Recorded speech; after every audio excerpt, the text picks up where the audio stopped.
আগেই মাত্র ঘুম থেকে উঠলাম, এখন ফ্রেশ হব। এখন বাজে 5টা বেজে 40 মিনিট। তো ফ্রেশ হয়ে রেডি হয়ে এখন আমি আমার কলেজের উদ্দেশ্যে বের হব।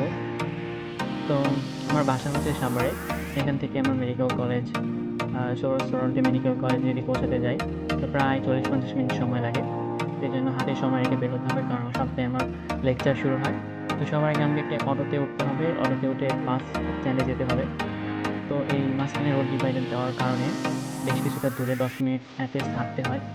তো আমি ভালো বাসগুলো মিস করতে চাই না, তাই একটু খরচ করে হলেও টাকা আমি যাচ্ছি। তো মাঝখানে আমাকে রোডের ওই পার যেতে হবে, যেটা আমি ওভারব্রিজটা ব্যবহার করছি। এটা হচ্ছে সাভার মডেল মসজিদ, ওইখানটায়। তো ওইখানে উঠতে আশেপাশের ভিউগুলো নেওয়া যায়। তো উঠে সবার আগে এখানে হারিয়ে হয় কুকুর, যেগুলোকে প্রায়ই দেখা যায়। এখানে কুকুর অনেক বাসস্থানহীন মানুষ এখানে অনেক সময় শুয়ে থাকে। তো এই ব্রিজের উপরের ভিউটা অনেক সুন্দর, দুই পাশ থেকেই।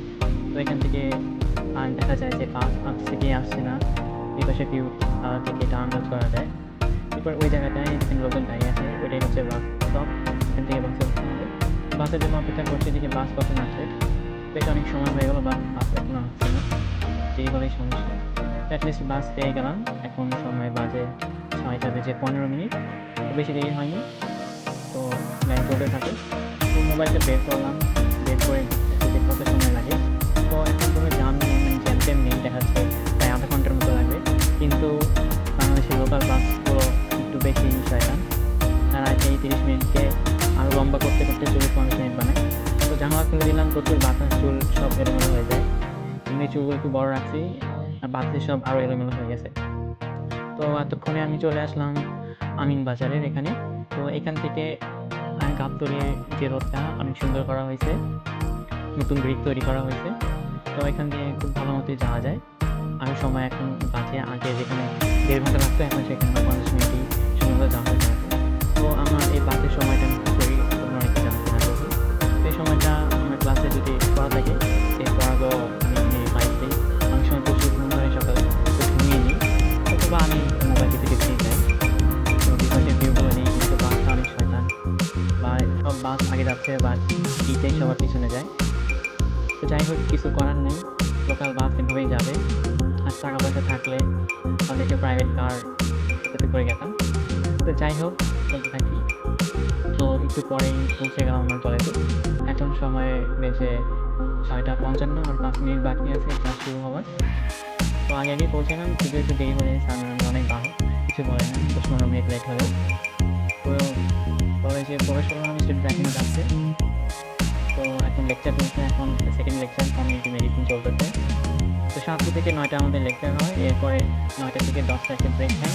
তো এখানে আমরা নাস্তা করি, যে নাস্তা করার পরে আমরা রিডিং অথবা লাইব্রেরিতে আসি। এখন আমি লাইব্রেরিতে এসেছি, এখানে কিছুক্ষণ স্টাডি করবো একেবারে পড়াগুলো। এরপর ওয়ার্ড, দেন লেকচার, দেন এখানে একটা টিউটোরিয়াল ক্লাস থাকে। এরপরে মেনলি শেষ, এরপরে মাঝে মাঝে আমরা ইভিনিংটাও করি। যারা হোস্টেলে থাকে তারা আরও বেশি করে, আমি যেহেতু বাইরে থাকি তো ওগুলো একটু মিস হয়ে যায়, তো অসুবিধা নেই। 5th ইয়ারে আমি হোস্টেলে উঠে পড়বো। তো এখন আইটেমে পড়াটা পড়তেছি। যতই পড়ি না কেন, পড়াগুলো তো আমার মাথায় কিছুই থাকে না, সবই ভুলে যাই। তাও বারবার করতে হবে, মাথায় যদি কিছু থাকে। এই লাইব্রেরিতে এসে পড়া একটা মূল কারণ হলো এখানে এসি আছে, এসি ঠান্ডা বাতাসে আর নীরব জায়গায় পড়াশোনা করা, মাথা খুব ভালো মতো পড়াগুলোও ঢোকে, কেউ ডিস্টার্ব করে না এখানে। আমার সাথে ওয়াইফাই আছে, প্রয়োজন হলেই ওয়াইফাই ইউজ করা যায়। তো আশা করি ব্লগটা তোমাদের ভালো লাগবে। নেক্সট টাইম যদি তোমরা আরও কোনো কিছু ভিডিও চাও, সেটা আমি দিব। তো গুড বাই, সি ইউ। আজ এই পর্যন্তই, নেক্সট কোনো ভিডিওতে আবার দেখা হবে। আসসালামু আলাইকুম।